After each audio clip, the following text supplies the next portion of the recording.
Et si je te disais qu'il était possible d'apprendre 100 fois plus vite, sans t'ennuyer, sans effort et surtout sans oublier? Ça, c'est devenu possible grâce aux technologies de l'IA et tous les outils qui sont maintenant à notre disposition directement en ligne. Cette méthode, c'est le fruit d'une révolution technologique et elle va te permettre d'aller beaucoup plus vite et de prendre de l'avance sur tes concurrents quand tu auras besoin d'apprendre une nouvelle compétence. Et le plus fou, c'est que tu vas pouvoir l'utiliser dès ce soir. En fait, cette méthode, on va la décomposer ensemble à travers cette vidéo et tu vas voir qu'elle est simple à mettre en place et que tu as déjà tous les outils pour la mettre en place. Bon, si t'es prêt à hacker ton cerveau, on y va, c'est parti. Cette vidéo, j'ai décidé de la découper en 3 parties. La première partie, on va voir comment récupérer les informations sur le web. La deuxième partie, on va voir comment regrouper les informations et les traiter. Et enfin, la troisième partie, on va créer un projet IA dédié pour apprendre à la vitesse de la lumière. On se retrouve du coup sur mon écran et on va tout de suite injecter le prompt pour notre partie 1 qui va être d'aller chercher l'information sur le web. Donc pour ça, on va demander à l'intelligence artificielle de nous créer lui-même le bon prompt pour être capable d'aller prompter les autres LLM qui vont avoir la fonctionnalité Deep Search, qui va tout simplement nous permettre d'aller chercher l'information directement sur le web. Donc en fait, l'IA va aller lire pour nous les pages web, les synthétiser et nous rendre un rapport. Mais pour ça, il nous faut un prompt avec un plan détaillé pour que le LLM sache quoi aller chercher sur le web. Et pour ça, on passe par Claude avec un prompt assez simple où on va lui indiquer qu'on est débutant, qu'on veut apprendre une compétence. Donc là, moi, en l'occurrence, j'ai choisi de prendre l'histoire des marchés financiers et leur fonctionnement parce que c'est une connaissance que j'ai pas énormément approfondie, que j'aimerais approfondir. On va le lancer et pendant qu'il va nous rédiger le prompt, je tiens à dire, et ça, je pense que c'est important de le comprendre, c'est qu'aujourd'hui, on est dans un monde où il y a plein de formations pour apprendre à prompter, c'est bien, mais la réalité, c'est qu'aujourd'hui, sur Terre, il n'y a rien ni personne qui sait mieux prompter que l'IA elle-même, puisque l'IA sait ce qu'il lui faut pour être bonne dans la réponse, donc qu'est-ce qu'il lui faut en entrée, ce qu'on appelle le prompt, et donc il n'y a rien de mieux que de demander à l'IA de prompter pour nous, pour gagner en efficacité, et surtout le temps qu'on monte réellement en compétences sur l'art du prompting. Dans la vie de tous les jours, si tu utilises l'IA et que tu veux t'améliorer, il faut absolument que quand tu lances une discussion sur un sujet et que tu vas enfin atteindre le résultat que tu voulais, il faut pas que tu arrêtes la discussion et que tu partes avec le résultat. Avant ça, il faut que tu poses une dernière question qui va être la suivante, c'est quel est le prompt parfait que j'aurais dû utiliser pour atteindre directement ce résultat. Et comme ça, l'IA va te donner le prompt parfait, toi tu vas pouvoir l'enregistrer de côté pour pouvoir le réutiliser plus tard, mais surtout pour pouvoir apprendre et la prochaine fois être plus efficace pour obtenir la réponse que tu voulais directement. Voilà, ça c'est un tips que je profite de te donner là avant d'attaquer cette vidéo parce que ça me semble important d'avoir cette prise de recul pour avancer plus vite dans l'art du prompting. Bon, alors là, on voit clairement que l'IA nous a sorti un superbe prompt, on voit qu'elle nous a découpé ça en plusieurs parties. On va venir copier-coller, ok? Là on fait rien de plus et on va tout de suite aller voir notre Gemini en premier. On va sélectionner la fonctionnalité Deep Search qui est ici, donc qui est la fonctionnalité qui va permettre à l'IA d'aller sur internet, lire des sources pour nous et nous pondre un rapport. Donc on lui copie-colle notre prompt et on l'envoie. Gemini, comme ChatGPT, on va le voir juste après, nous demande toujours, nous montre le plan qu'elle prévoit de mettre en place et nous demande si on veut des modifications. Là, pour des raisons de rapidité dans la vidéo, pour pas qu'elle dure des plombes, on va à chaque fois accepter directement, mais je conseille d'être toujours plus précis dans la demande pour obtenir de meilleurs résultats. Et ça va de soi. Donc là, on lui demande de commencer la recherche directement. Ça, c'est parti pour Gemini. On va faire pareil avec ChatGPT en sélectionnant Deep Research. On lui envoie le prompt, donc ChatGPT va lui aussi nous poser un certain nombre de questions. Là, encore une fois, pour des questions de rapidité, on va lui demander d'aller au plus pertinent. Voilà, comme ça, il prend tout et on le laisse décider pour nous. Encore une fois, je recommande de répondre aux questions pour préciser. Et Perplexity, alors en général, il est sur Search. Là, on va sur Research pour qu'il parte sur le web et on lui envoie. Voilà, donc là on est sur la phase la plus longue, ça va prendre plusieurs minutes, voire dizaines de minutes en général, selon les sources qu'il va chercher. Donc je profite de ce moment où l'IA va travailler pour nous et nous faire gagner des dizaines, voire des centaines d'heures, pour te dire que si jamais l'information te plaît et que le contenu te semble pertinent, n'hésite pas à t'abonner et à activer la cloche. Pour toi, c'est totalement gratuit et moi ça me permet de savoir que le contenu plaît et donc d'améliorer mes vidéos. Ceci étant dit, il faut aussi que j'en profite pour donner un petit peu de crédit à Yacine Sderi, qui est un YouTuber en partie sur ces thématiques-là de l'IA, qui fait du très bon contenu et à qui j'ai piqué la partie 1. En effet, quand je me suis mis à élaborer cette méthode-là parce que je cherchais un moyen d'apprendre plus vite grâce à l'IA, me booster finalement à l'IA, j'ai mis une méthode en place qui fonctionne très bien, c'est celle que je vais vous présenter aujourd'hui, mais la partie 1 qui était d'aller chercher et d'utiliser la fonctionnalité de Deep Search sur plusieurs LLM, ça je le faisais pas comme ça. Et donc voilà, j'en profite pour lui donner ce crédit-là, parce qu'en faisant mes recherches sur internet sur comment améliorer mon process ou s'il y a des choses qui existaient déjà, je suis tombé sur sa vidéo qui est très bien faite et qui m'a permis d'améliorer ma partie 1. Voilà, ceci étant dit, l'IA a terminé de travailler, donc on va aller voir tout de suite ce qui se passe. Donc ChatGPT qui a terminé et il nous dit qu'il a fini sa recherche en 12 minutes, il a travaillé sur 50 sources et il a fait 231 recherches. Donc autant dire que même si on se base que sur 50 sources et à base de rapidité humaine, une lecture de la source plus la synthétisation, il nous aurait fallu au moins 1 heure en étant rapide. Là, ça veut dire que ChatGPT a travaillé plus de 50 heures pour nous, en 12 minutes. Donc on a un joli rapport. J'en profite pour du coup te dire que tous les rapports là, si jamais juste tu prends le temps de les lire, parce qu'ils sont énormes, hein, je pense que tu seras déjà bien meilleur que 90% des gens sur ce domaine-là. Donc on va le télécharger, voilà, ça nous ouvre le lien, et là on peut télécharger en PDF. Donc nous, c'est ce qu'on va faire pour les 3 sources. On va télécharger en PDF pour pouvoir faire l'étape numéro 2. Donc ensuite, on va sur Gemini, on exporte vers doc, donc ça j'ai déjà fait, ça se passe comme ça, il nous ramène vers un doc automatiquement puisque c'est Google. Et donc ensuite, tu vas venir télécharger en PDF encore une fois le document, et on va sur Perplexity, pareil, à la fin, export en PDF. Comme ça, on a nos 3 PDF, donc 3 sources différentes, 3 LLM différents qui sont allés chercher sur internet des infos basées sur le même prompt qu'on a fait sur Claude pour résumer la partie 1. Juste avant de passer à la partie 2, pour te montrer, et c'est ça qui est très très fort avec Gemini, il m'a proposé de créer un site web par rapport aux recherches qu'il a fait, donc je lui ai demandé de le faire, et on voit que par rapport à ce qu'il a fait, il me propose un petit site web que je vais pouvoir partager. Il m'a remis toutes les informations qu'il a trouvées. Donc j'ai un onglet Histoire qui me permet de savoir ce qui s'est passé. Il a commencé avec l'Antiquité, et tout est dynamique, hein. Je peux cliquer, j'ai des informations supplémentaires, j'ai ma petite frise, j'ai des crises historiques majeures, voilà. Voilà, tout ça pour dire que rien qu'en faisant cette étape numéro 1, tu peux avoir beaucoup d'informations et apprendre déjà énormément de choses. Donc partie 2, regrouper l'information et les traiter. On va se rendre sur NotebookLM, qui est à la base un outil pour les data scientists pour faire de l'agrégation de données. Donc là, ce que tu vas faire, c'est récupérer les 3 PDF que tu as générés grâce au LLM et venir les importer. L'interface est assez intuitive, mais je trouve qu'elle manque un petit peu de simplicité pour des gens qui viennent pas du monde de la tech. Donc c'est pour ça qu'on va avoir une 3e étape pour encore faciliter les choses. Mais on va s'arrêter quand même 2 secondes ici, parce que c'est hyper intéressant. On voit sur le côté qu'on a nos sources. Okay, et donc là, on voit que l'IA de NotebookLM a déjà résumé ce qu'il avait en termes de documents, donc il a compris de quoi on parlait, il a le contexte, et il nous propose des pré-questions.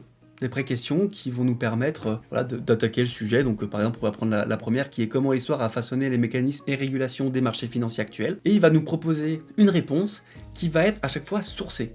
Et tu vas voir, ça qui va être hyper intéressant, c'est qu'à chaque ligne que tu vas pouvoir lire, l'IA NotebookLM va te proposer des sources par laquelle il est passé donc sur l'un de tes 3 documents pour que tu puisses vérifier. Typiquement, l'histoire des marchés financiers est indissociable de leurs mécanismes et régulations actuelles. On a une source, petit 1, et quand tu cliques dessus, il te réouvre le fichier en question et il vient te surligner où est-ce qu'il est allé te chercher l'information. Donc ça, c'est très fort pour te permettre de vérifier ce qui se passe. Bon, les étapes qu'on va faire dans cette partie 2 vont être assez simples. La première va être de demander à Notebook de vérifier s'il y a des informations isolées. C'est-à-dire qu'il a les 3 sources et moi, je veux vérifier qu'il n'ait pas d'informations trop isolées qui pourraient du coup être une hallucination de la part des LLM, qui devrait pas être le cas parce que les LLM se sont basés sur ce qu'ils ont trouvé sur internet, mais on sait bien que sur internet on peut trouver des informations qui peuvent être un peu bizarres. Et en général, pour trouver ces informations-là, dans la logique, c'est une information qui va être isolée, que tu vas pas pouvoir recouper dans tous les fichiers. Donc là, ce que tu fais, c'est que tu lui demandes, en gros, de vérifier que les informations se recoupent bien et d'isoler dans un premier temps les informations qui ne se recoupent pas et qui sont donc potentiellement erronées, puis établis un score d'hallucination dessus et garde en fonction du score. Donc en gros, là, ce que je lui dis, c'est check s'il n'y a pas des informations bizarres. Si tu as des informations qui sont trop bizarres, tu me les vires ou en tout cas, tu me les isoles dans le contexte pour que je puisse le savoir. Donc là, il travaille pour nous. Là, le but de ce prompt, ça va être de générer un document de synthèse. Pourquoi ? Parce que plus on va regrouper de documents, plus à la fin, notre projet IA, donc la partie 3, sera performant. Ok, donc là, il vient de nous sortir un document. Voilà, bon là, il vient nous dire que comme détaillé dans les points précédents, il n'y a pas d'informations contradictoires majeures dans les sources fournies. Donc c'est top parce que ça veut dire que les LLM en amont ont vachement bien fait leur travail. Donc là, ce qu'on va faire, c'est que on va lui demander d'enregistrer dans une note, et le fait d'enregistrer dans une note, en cliquant dessus, on va pouvoir convertir en source. Donc ça nous fait une nouvelle source qui vient enrichir notre base de données finalement. Et donc maintenant qu'on a 4 sources, on va demander de lui refaire un document de synthèse d'après les 4 sources que nous avons ici. Donc là, ça va nous générer une nouvelle source, donc une 5e, qui va venir nous permettre d'avoir un maximum d'informations et surtout avoir de l'information synthétisée. Et c'est ça qu'on veut, c'est que ça soit le plus synthétique possible pour la partie 3. À savoir que là, maintenant, tu peux lire que cette synthèse-là et tu auras énormément d'informations très pertinentes et qui va te permettre de monter en compétence très rapidement, en tout cas sur la partie connaissance du sujet. Pas pratique, parce qu'après il faut passer à l'action, mais sur la partie connaissance. Donc là maintenant on a une brève histoire des marchés financiers qui vient s'ajouter à notre document. Avant de passer à la partie 3, j'ai envie de te montrer une fonctionnalité de NotebookLM qui est juste énorme, ça va te faire péter un câble, enfin moi en tout cas ça me fait péter un câble. Donc tu peux générer un podcast, tu peux venir personnaliser un peu l'audio. La conversation approfondie, il propose en 2 hôtes, des fois il y a qu'un hôte. Donc on va générer le podcast, je vais te montrer ce que ça donne. C'est un peu moi ça me fait péter un câble. C'est un podcast que tu peux ensuite écouter quand tu as envie.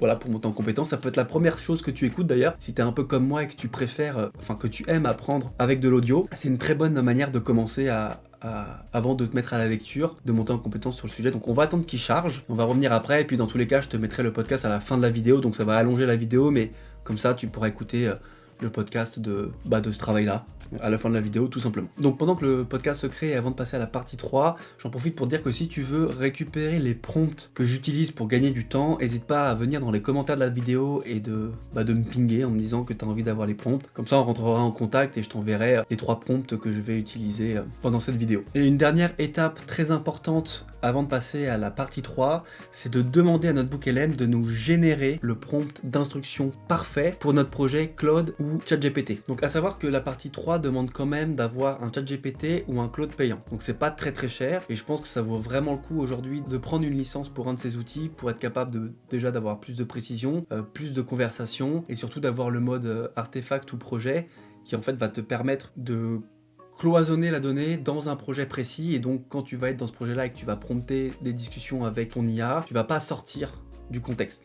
Et donc on va gagner en précision et en efficacité. Ça y est, donc là on a Notebook LM qui nous a donné le prompt d'instruction parfait pour notre contexte. Tac, tac, tac, hop. Donc on va copier. Donc avant de passer à la partie 3, on va écouter rapidement le podcast. Bienvenue, aujourd'hui on se penche sur les marchés financiers. On va s'appuyer sur vos notes de synthèse et puis quelques repères historiques importants. Oui. L'objectif c'est d'en extraire l'essentiel, depuis les origines qui sont parfois un peu surprenantes, jusqu'à comment ça fonctionne aujourd'hui. D'ailleurs, petite anecdote, le mot bourse, il se pourrait qu'il vienne du nom d'une famille à Bruges, les Vanderbeurs. C'est chez eux que les marchands se retrouvaient au XIIIe siècle. C'est exact, une origine assez pittoresque. Alors voilà, explorons un peu. Voilà, c'était les 30 premières secondes pour que tu vois, là il n'y a pas eu d'informations très intéressantes, mais voilà, il y a 2 autres, c'est généré par l'IA, ce sont des voix IA, et on a un homme et une femme qui discutent, et on a les petits tics de langage, on a tout, qui rend le podcast et l'audio très réaliste. Donc ça c'est vraiment cool, et tu peux le télécharger. Donc on va pouvoir passer à la partie 3, qui est la création d'un projet IA dédié pour apprendre à la vitesse de la lumière. On se retrouve sur Claude, où on voit que j'ai pu y réinjecter les 5 documents qu'on a pu créer durant la vidéo, et le fameux prompt d'instruction dans un projet Claude. Grâce à ce projet, on est maintenant cloisonné, c'est un contexte précis, avec des documents précis, et donc on va pouvoir prompter de manière très très simple. En fait, Claude va pas chercher des informations à l'extérieur du projet, il va se baser sur ce qu'il a. Donc là, on va pouvoir lui poser un premier prompt qui va être simplement de nous donner, de nous créer un plan de formation sur les 3 prochains mois, sachant que j'ai 1 heure par jour à y dédier. Toi, ça peut être totalement différent, tu peux aussi aller beaucoup plus loin dans ton prompt. L'idée, c'est de voir où est-ce que Claude nous emmène avec un prompt très simple, tout en sachant que là, Claude 4 est sorti aujourd'hui ou hier soir, et donc apparemment, c'est un Claude beaucoup plus performant et beaucoup plus pertinent. Donc là, lui, il nous fait carrément à la journée, visiblement, jour 1 à 3, les origines historiques, Venise, Bourges, Anvers. Et il nous remet les documents dans lesquels il allait taper, donc le 2e, 3e et 4e, visiblement. Il les a numérotés 1, 2, 3, 4, 5. On va pas lire entièrement le plan de formation.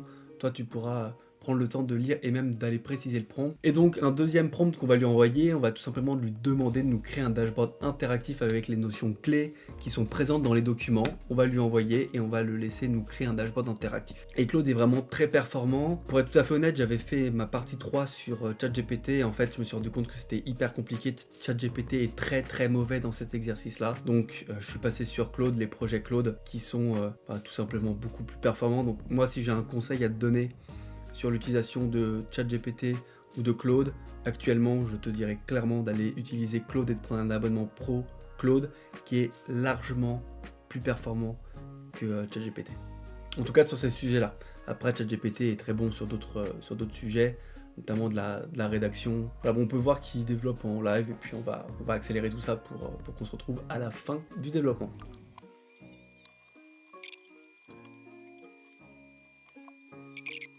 Ok, donc là elle a fini de développer le dashboard et c'est juste impressionnant.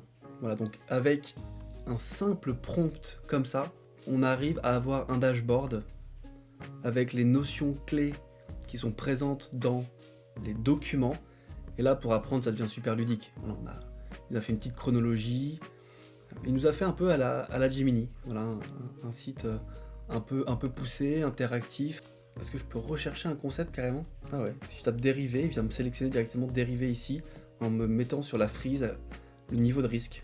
Ok, donc c'est très très fort. Donc encore une fois, si tu pousses un peu plus loin le prompt et que tu lui demandes des quiz, je pense qu'il est capable de te mettre des quiz interactifs. Donc là, le conseil que je te donne maintenant, c'est d'explorer, d'approfondir ton prompt, d'aller chercher des fonctionnalités un peu plus intéressantes en ajoutant des quiz, peut-être des choses un peu plus visuelles, des graphes, en fonction des époques, un peu comme ça te chante d'apprendre la donnée. Et voilà, tu viens d'assister à une nouvelle manière d'apprendre où l'IA ne remplace pas l'humain, mais elle l'augmente. Et c'est vraiment cool de voir que en quelques minutes, dizaines de minutes, l'IA est capable de nous agréger, concaténer des centaines d'heures de travail pour nous permettre d'apprendre beaucoup plus vite une information, une compétence. Donc moi, ce que je t'invite à faire maintenant, c'est d'essayer de t'approprier la méthode et de l'utiliser à chaque fois que tu veux apprendre une nouvelle compétence, et crée-toi ton système et tes prompts que tu vas venir sauvegarder petit à petit pour être toujours plus performant. N'oublie pas, à chaque fois que tu obtiens le résultat que tu veux, demande au LLM, donc à l'IA, de te donner le prompt parfait qui t'aurait permis d'arriver directement au résultat. Du coup, je suis curieux que tu me dises en commentaire ce que tu aimerais apprendre grâce à cette nouvelle méthode. Je suis curieux de te lire et je prendrai le temps de te répondre. Et sur ce, je vais te laisser dans quelques secondes avec le podcast qui a été généré dans le cadre de ce projet-là. N'hésite pas à t'abonner si ça t'a plu, et moi je te dis à très bientôt, prends soin de toi,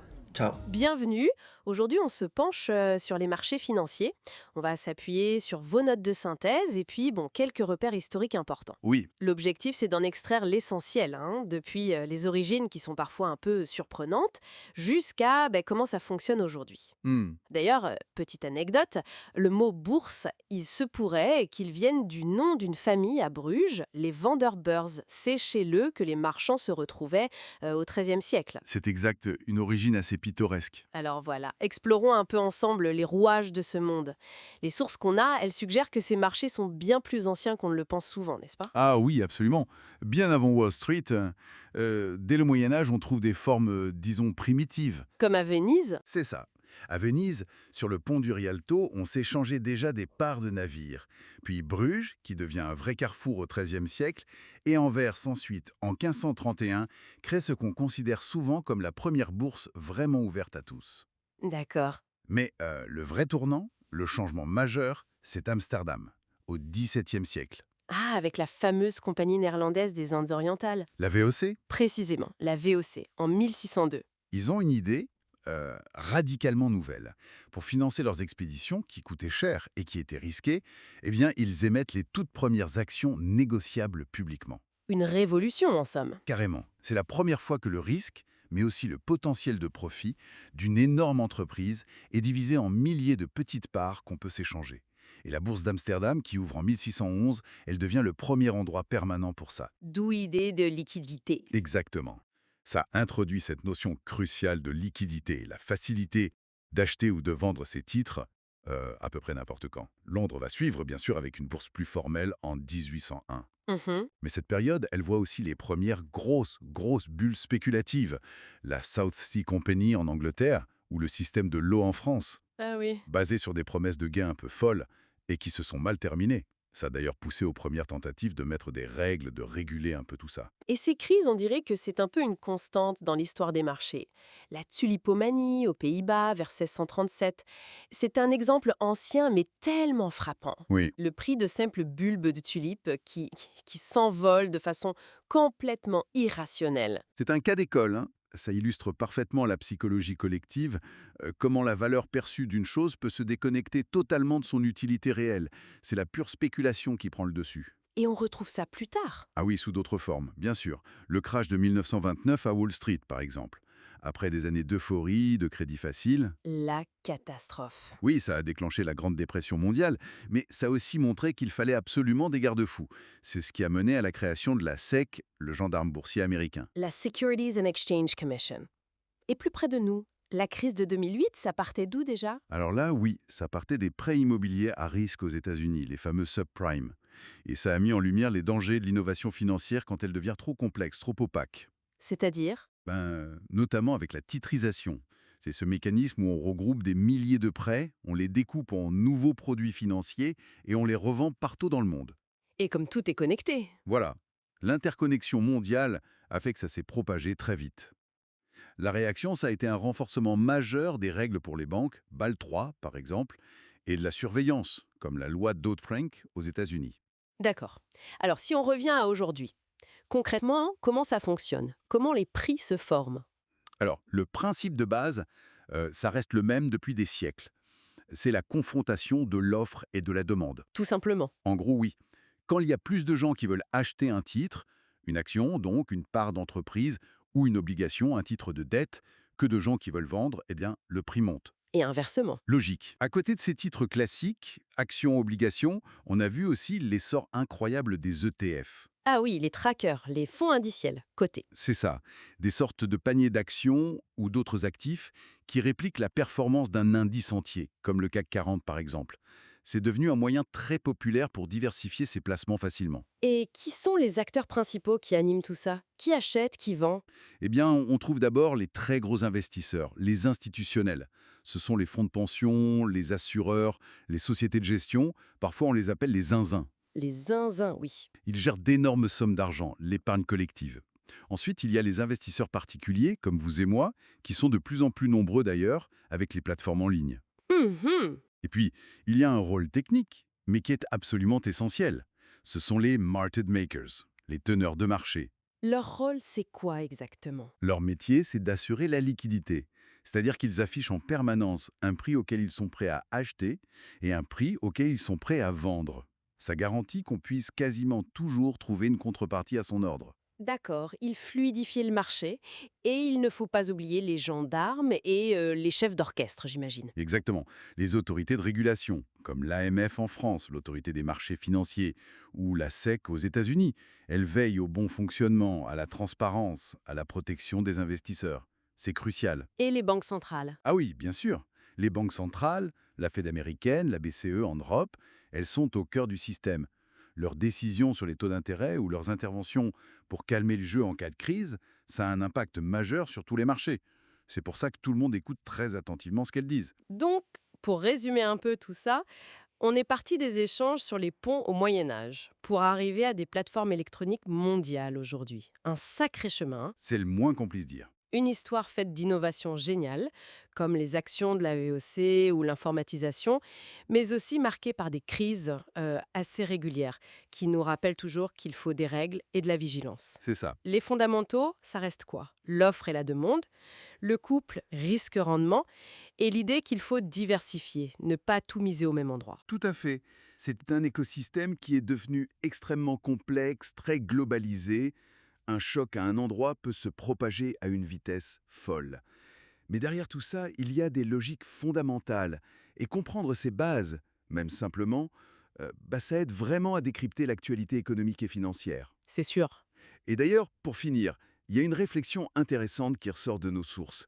Si la tulipomanie, il y a 4 siècles quand même, nous a montré à quel point l'émotion, l'irrationalité collective pouvaient faire exploser les prix, Oui. quelle est la part réelle de cette psychologie aujourd'hui? Face aux algorithmes ultra rapides, aux analyses de données massives, est-ce que la valeur d'un actif est toujours aussi subjective au fond, ou est-ce que les machines ont pris le dessus?